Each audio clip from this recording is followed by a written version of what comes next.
Good morning students, economics की class में आपका स्वागत है। अभी तक हमने जो भी चैप्टर पढ़े और उनमें जो भी कॉन्सेप्ट समझे हैं वो सारे मदद करने वाले हैं इस चैप्टर को समझने में और नेशनल इनकम को कैलकुलेट करने में। तो चलते हैं इस चैप्टर की शुरुआत करते हैं। इस चैप्टर का नाम है method of calculating national income, राष्ट्रीय आय की गणना करने की विधियाँ, और इसको हम कह सकते हैं मेजर ऑफ नेशनल इनकम या राष्ट्रीय आय का मापन। तो सबसे पहली बात यही है कि राष्ट्रीय आय का मापन क्यों हम करते हैं। राष्ट्रीय आय के माध्यम से हम किसी भी इकोनॉमी के निष्पादन को समझ सकते हैं, यानी उसके परफॉर्मेंस को समझते हैं कि वो किस प्रकार परफॉर्म कर रही है। अगर पिछली वर्ष की तुलना में राष्ट्रीय आय ज़्यादा हो रही है तो इसका मतलब है कि इकोनॉमी ग्रो कर रही है, वरना वो ग्रो नहीं कर रही है या स्टेगनेंट है या डाउनफॉल यानी उसमें गिरावट आ रही है। तो नेशनल इनकम इसलिए हमें सबसे ज़्यादा महत्वपूर्ण हो जाती है समझना कि ये किस प्रकार से हमारे जो इकोनॉमी है उसके निष्पादन को बताएगी। इसको हम समझते हैं आगे। और national income is considered as the most comprehensive measure of performance of an economy, यानी ये बहुत ही व्यापक माप है किसके लिए, किसी भी इकोनॉमी के निष्पादन को समझने के लिए कि वो किस प्रकार से परफॉर्मेंस कर रही है, आगे बढ़ रही है कि उसी स्थिति में है या उसमें गिरावट आ रही है इकोनॉमी में। अब हम बात करते हैं कि इस दिशा में प्रयास किन महत्वपूर्ण अर्थशास्त्रियों इकोनॉमिस्ट का रहा है। तो इस दिशा में यानी नेशनल इनकम अकाउंटिंग की दिशा में महत्वपूर्ण जो प्रयास रहा है उसमें से प्रमुख नाम है साइमन कुजनेट साहब का और इसके साथ साथ रिचर्ड्स स्टोन का। अगर हम राष्ट्रीय आय के मापन की बात भारत में करें, यानी भारत में किन्होंने शुरुआती प्रयास किए हैं इसको मेजर करने के, तो उसमें प्रमुख नाम है आपके BKRV Rao, PC Mahalanobis and DR गैडगिल। तो इन अर्थशास्त्रियों का महत्वपूर्ण योगदान है हमारे यहाँ नेशनल इनकम अकाउंटिंग के लिए। अब हम बात करते हैं कि हमारे देश में नेशनल इनकम अकाउंटिंग किस संस्था के द्वारा की जाती है। तो बिल्कुल सही, हमारे यहाँ नेशनल इनकम अकाउंटिंग जो की जाती है, राष्ट्रीय आय की गणना की जाती है, वो की जाती है CSO द्वारा, यानी सेंट्रल इन्वेस्टिगेशन ऑर्गेनाइजेशन। और ये बियर करती है responsibility of preparing of national income estimate, यानी राष्ट्रीय आय का जो अनुमान है उसकी जिम्मेदारी को पूरा करती है कि वो किस प्रकार से निकालना है, किस प्रकार से राष्ट्रीय आय को कैलकुलेट करना है। अब हम बात करते हैं उस मॉडल की जो मैंने आपको पिछली कक्षाओं में समझाया था अच्छे से, उसको एक बार रिवाइज करते हैं क्योंकि वो मददगार साबित होने वाला है इस संबंधित चैप्टर के लिए। उस मॉडल का नाम है circular flow of income in two sector economy. उसको सबसे पहले समझते हैं। Circular flow model reveal that national income can be viewed from the 3 different angle, यानी जो राष्ट्रीय आय है उसको हम 3 विभिन्न एंगल से, दृष्टिकोण से देख सकते हैं। तो सबसे पहले इस मॉडल को ही समझते हैं। आपको मैंने बताया था कि जो हाउस होल्ड सेक्टर होता है वो जो भी फैक्टर ऑफ प्रोडक्शन होता है उसका स्वामी होता है, जबकि फर्म्स का काम होता है उनके माध्यम से प्रोडक्शन एक्टिविटी करना और प्रोडक्शन करना। तो फैक्टर सर्विस के तौर पर हाउस होल्ड सेक्टर से फर्म सेक्टर जो फैक्टर ऑफ प्रोडक्शन है उनको लेती है और बदले में उन्हें देती है फैक्टर पेमेंट, कारक भुगतान। और यही कारक भुगतान आपका हाउस होल्ड सेक्टर की तरफ से कहलाता है फैक्टर इनकम। इसी फैक्टर इनकम को हाउस होल्ड सेक्टर द्वारा खर्च कर दिया जाता है गुड्स एंड सर्विस पर, और जो गुड्स एंड सर्विस हैं वो प्राप्त हो जाती हैं किसको, फर्म सेक्टर से हाउस होल्ड सेक्टर को, और वो कंज्यूम कर ली जाती हैं। तो इस प्रकार ये जो सर्कल है वो लगातार चलता रहता है। तो इस सर्कल में हमें 3 चीज़ें देखने को मिलती हैं, यानी 3 फेजेज, चरण देखने को मिलती हैं। पहला है जब फैक्टर सर्विस के माध्यम से प्रोडक्शन होता है तो प्रोडक्शन की एक्टिविटी होती है। दूसरा फैक्टर पेमेंट के माध्यम से जब इनकम प्राप्त होती है हाउस होल्ड सेक्टर को, तो दूसरी इनकम जनरेशन का चरण पूरा होता है। और तीसरा चरण होता है एक्सपेंडिचर का, जब गुड्स एंड सर्विस पे एक्सपेंडिचर किया जाता है। तो आपके इस मॉडल के तीसरे चरण को हम पूरा करते हैं। इस प्रकार इन्हीं तीनों चरणों के माध्यम से हम 3 मेथड्स देखते हैं और उन्हीं 3 मेथड्स के माध्यम से नेशनल इनकम को कैलकुलेट करते हैं। उन्हीं मेथडों को आज हम अपने इस संबंधित क्लास में समझेंगे एक एक करके, और बाकी के मेथड्स को कुछ जो भी बचे रहेंगे वो अगली क्लासों में हम समझेंगे। तो सबसे पहले शुरुआत करते हैं इसकी फर्स्ट फेज की, कि इस मॉडल में फर्स्ट फेज क्या होती है। तो as the sum total of value addition in economy, तो पहली स्टेज में जो भी वैल्यू एडिशन होता है, गुड्स में वैल्यू बढ़ती है, यानी रॉ मटेरियल से गुड्स बनती हैं, तो वो प्रोडक्शन कहलाता है, और प्रोडक्शन ही इसकी फर्स्ट स्टेप है। As the sum total of income generate in economy, जो भी प्रोडक्शन में इन्वॉल्व होते हैं फैक्टर ऑफ प्रोडक्शन, उन्हें जो भी इनकम प्राप्त होती है, अगर उसका हम सम टोटल कर दें तो वही क्या कहलाएगा, आय का उत्पन्न हो जाएगी आपकी इकोनॉमी में। और तीसरा आपका है as the sum total of expenditure on final goods and service produce in the economy. तो इसके तीसरे फेज में जो भी एक्सपेंडिचर होता है उसको अगर जोड़ दें तो हमें एक्सपेंडिचर मेथड के लिए जो भी ज़रूरी चीज़ें हैं वो प्राप्त हो जाएंगी। तो इस प्रकार हम देखते हैं कि एडिशन हो रहा है, वैल्यू एडिशन पहले में, दूसरे में इनकम जनरेशन, और तीसरे में हमें प्राप्त हो रहा है एक्सपेंडिचर, जो कि एक इकोनॉमी में ये तीनों ही फेजेज हमेशा चलती रहती हैं और ये फ्लो चलता रहता है। फ्लो इसलिए क्योंकि हम इसमें यहाँ पॉइंट ऑफ टाइम में मेजर ना कर कर पीरियड ऑफ टाइम में मेजर करते हैं, एक समय अवधि में मेजर करते हैं। इसी तरह हम नेशनल इनकम को 3 तरीके से मेजर करते हैं। National income of a country can be measured by 3 different methods. तो पहला जो हमारा मेथड है वो है प्रोडक्ट मेथड या वैल्यू एडिड मेथड। इसको हम कह सकते हैं फ्लो ऑफ आउटपुट, एक इकोनॉमी में उत्पाद का फ्लो। दूसरा जो हमारा मेथड है वो इस नेशनल इनकम को कैलकुलेट करने का वो है इनकम मेथड, इसको हम कह सकते हैं फ्लो ऑफ इनकम, यानी इकोनॉमी में इनकम का फ्लो। और जो हमारा तीसरा मेथड है वो है एक्सपेंडिचर मेथड, और इसको हम कह सकते हैं फ्लो ऑफ एक्सपेंडिचर। ये इनको कैलकुलेट करने के तरीके अलग अलग हैं, लेकिन जो भी इनसे कैलकुलेशन आएगा यानी इनका आंसर आएगा वो एक सा होगा, समान होगा। वो इसलिए समान होगा क्योंकि प्रोडक्शन ही कन्वर्ट होता है इनकम में, और इनकम ही कन्वर्ट हो जाती है एक्सपेंडिचर में। ये आपस में समान होने के बाद की वजह से इसको हम कहते हैं ट्रिपल आइडेंटिटी, यानी त्रिपक्षीय समरूपता। तीनों ही पक्ष ये आपस में समान होते हैं, इसलिए इसको हम त्रिपक्षीय समरूपता के नाम से जानते हैं।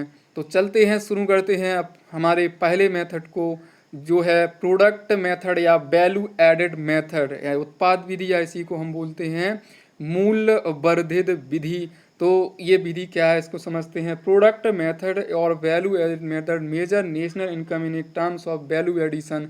जो आपका प्रोडक्ट मेथड है और या इसी को कह सकते हैं वैल्यू एडिड मेथड, ये जो मेजर करता है राष्ट्रीय आय को वो वैल्यू एडिशन के टर्म्स में करता है कि कितना वैल्यू एडिशन हुआ है किसी इकोनॉमी में। वाई ईच प्रोड्यूसिंग इंटरप्राइजेज, यानी प्रत्येक जो भी उत्पादन उद्यम है उनके द्वारा in economy during in accounting year, एक लेखा वर्ष के दौरान एक इकोनॉमी में। तो इस संबंधित मेथड के माध्यम से हम कैलकुलेट करते हैं कि एक इकोनॉमी में एक लेखा वर्ष के दौरान जो भी सभी प्रोड्यूसिंग इंटरप्राइजेज हैं उनके द्वारा कितना वैल्यू एडिशन किया गया, वही आपका राष्ट्रीय आय होता है। तो उस से पहले हम आगे बढ़ने से पहले हम समझ लेते हैं कि वैल्यू एडिड होता क्या है, यानी कॉन्सेप्ट ऑफ वैल्यू एडिशन। तो इसको समझते हैं। Value added refers to the addition of value to the raw material, इसी को बोलते हैं इंटरमीडिएट गुड्स। वाई ये forms by virtue of its productive activity. इसका मतलब है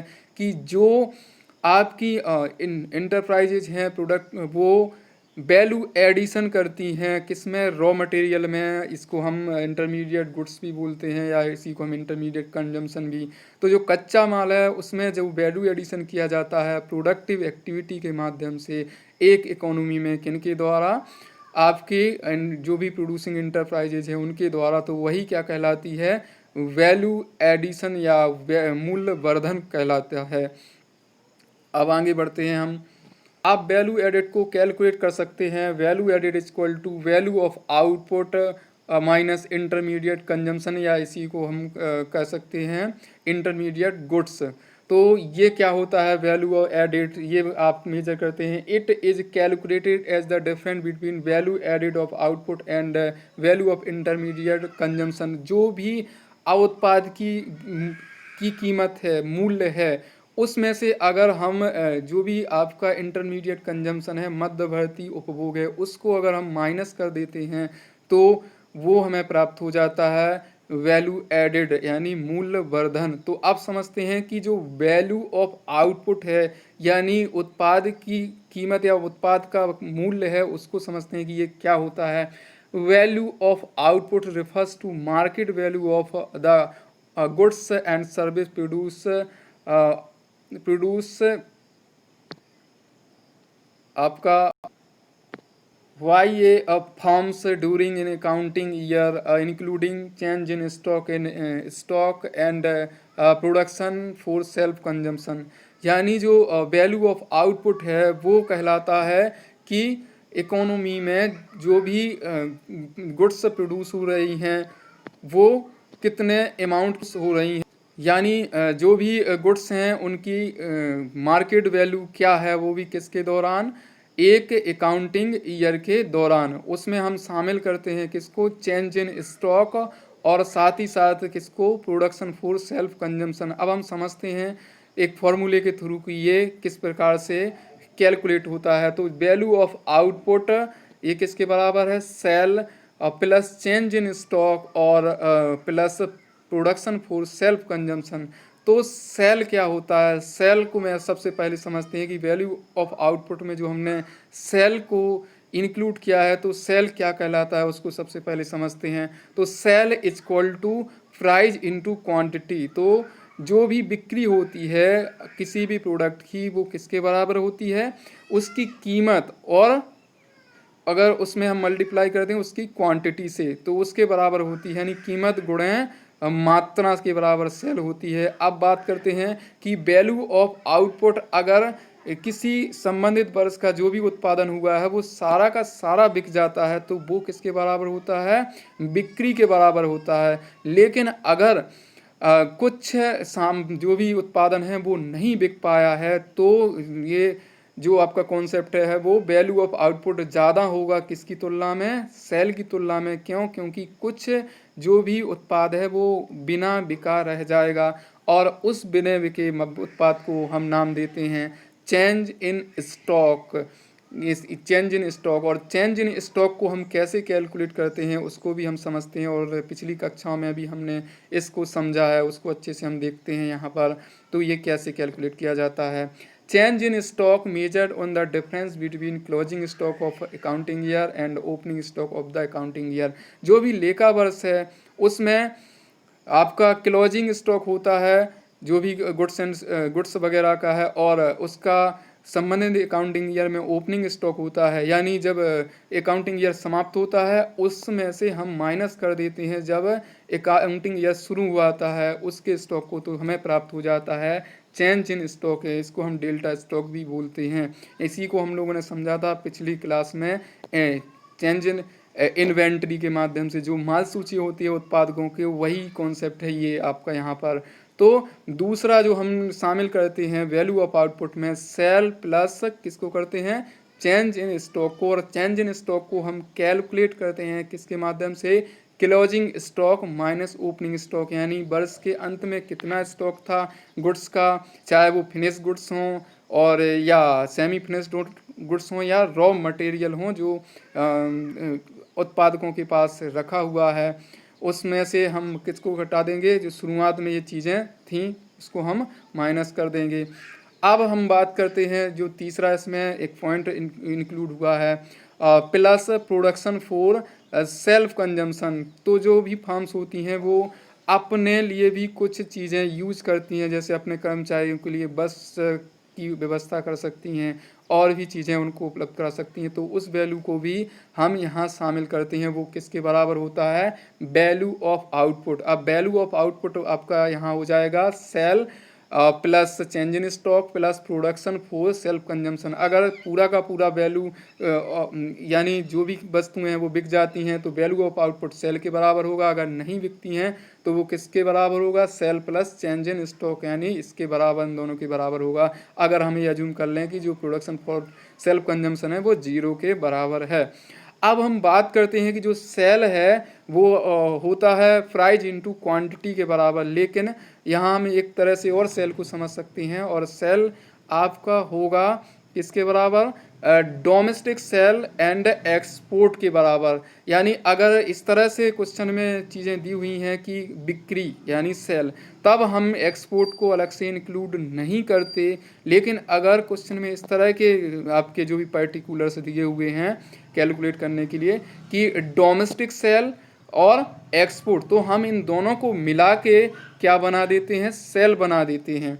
अगर सीधा सेल लिखा हुआ है तो हमें एक्सपोर्ट जोड़ने की ज़रूरत नहीं है, और अगर डोमेस्टिक सेल लिखा हुआ है आपके पर्टिकुलर्स में तो आपको जोड़ना पड़ेगा एक्सपोर्ट, तभी ये बराबर होगा आपके सेल के बराबर। क्योंकि जो एक्सपोर्ट होता है वो वास्तव में विदेशों द्वारा हमारे देश में खरीदारी होती है, और इंपोर्ट होता है उसका मतलब होता है हमारे द्वारा विदेशों में खरीदारी। तो अब हमने इन जो भी कॉन्सेप्ट थे उनको अच्छे से समझा है, और आगे बढ़ते हैं हम लोग।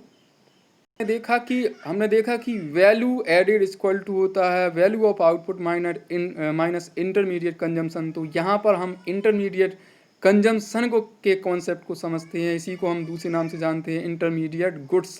तो इसको समझते हैं, intermediate consumption refers to value of non factor inputs all inputs other than factor inputs. यानी जो भी फैक्टर इनपुट्स होते हैं प्रोडक्शन में, लैंड्स, लेबर, कैपिटल और इंटरप्रेन्योर, उसके अलावा जितने भी चीज़ें होती हैं वो सारी की सारी नॉन फैक्टर इनपुट्स कहलाते हैं। उदाहरण स्वरूप फॉर एग्जांपल आपका रॉ मटेरियल या फिर जो फ्यूल वगैरह, इलेक्ट्रिसिटी, ये सारी की सारी क्या हैं, नॉन फैक्टर इनपुट्स हैं। और आपको मैंने बताया कि नॉन फैक्टर इनपुट्स को नेशनल इनकम में शामिल नहीं करते हैं, क्योंकि ये एक तरह से लागत होती है, वैल्यू एडिशन नहीं होता है। इसलिए हम वैल्यू एडिड में को पता करने के लिए वैल्यू ऑफ आउटपुट से माइनस करते हैं इंटरमीडिएट कंजम्पशन को। तो ये आप इस कॉन्सेप्ट को आपने समझा। अब हम वैल्यू एडिड को एक एग्जाम्पल के माध्यम से अच्छे से समझते हैं कि वो किस प्रकार से हम कैलकुलेट कर सकते हैं एक इकोनॉमी में। एस्टिमेटिंग वैल्यू एडेड, तो इस एग्जाम्पल के माध्यम से हम समझते हैं अपने संबंधित जो भी आपने कॉन्सेप्ट लिया है वैल्यू एडिड को। सबसे पहले कॉलम में दिया है आपका प्रोड्यूसिंग इंटरप्राइजेज, और दूसरे जो कॉलम में दिया हुआ है वैल्यू ऑफ आउटपुट, और आपका तीसरे कॉलम में दिया हुआ है आपका इंटरमीडिएट कंजम्पशन, और चौथे में क्या दिया हुआ है, वैल्यू एडिड। तो इसको हम अच्छे से समझते हैं। माना एक किसान है और वो प्रोडक्शन करता है गेहूं का, और उस गेहूं की जो कीमत होती है वो होती है 300 रुपये, और उस 300 रुपये को 300 रुपये में बेच दिया जाता है किसान के द्वारा किसको, वो बेच दिया जाता है आपके फ्लोर मिल को।